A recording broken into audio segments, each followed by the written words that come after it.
জান্নাতীরা যখন জান্নাতে ঢুকবে আল্লাহ তাআলা প্রশ্ন করবেন, ও জান্নাতীরা, এই কোরআনে যত নাজ নেয়ামতের বর্ণনা দিয়েছিলাম তার সবগুলো কি তোমরা পাই টু পাই বুঝে পেয়েছো? জান্নাতীরা বলবে পেয়েছি। হঠাৎ এক জান্নাতি হাত তুলে বলবে, আল্লাহ একটা জিনিস তো পাই নাই। সবাই বলে পাইছি, তুমি পাও নাই। কি পাও নাই? কয় আমনেরই তো পাই নাই।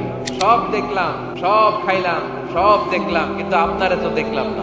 আল্লাহ তাআলা তখন বিশাল জান্নাতের এক কনফারেন্স রুমে সবাইকে বসিয়ে আল্লাহর দিদার মানুষকে দেখাবেন। আল্লাহ তাআলা তার গোপন সৌন্দর্যকে সেদিন জান্নাতীদের সামনে প্রকাশ করে দিবেন।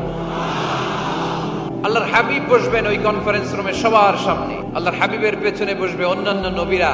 ওই জান্নাতের কনফারেন্স রুমে আমরাও যেন বসার জায়গায় পাই, আল্লাহ তুমি তৌফিক দিয়ে দিও। আল্লাহ তাআলা অনেকগুলো নূরের পর্দার পেছন থেকে নূরের ছলকানি বাড়বে। আল্লাহ তাআলা সৌন্দর্যের বা নূরের ছলকানির এক আলোকচ্ছটা জান্নাতীদের সামনে তুলে ধরবেন এক মুহূর্তের জন্য। কয় মুহূর্ত? আলোকচ্ছটা দিয়েই আবার নাই, আবার সরায় ফেলবেন। ওই এক মুহূর্ত দেখে জান্নাতীরা পাগল হয়ে যাবে।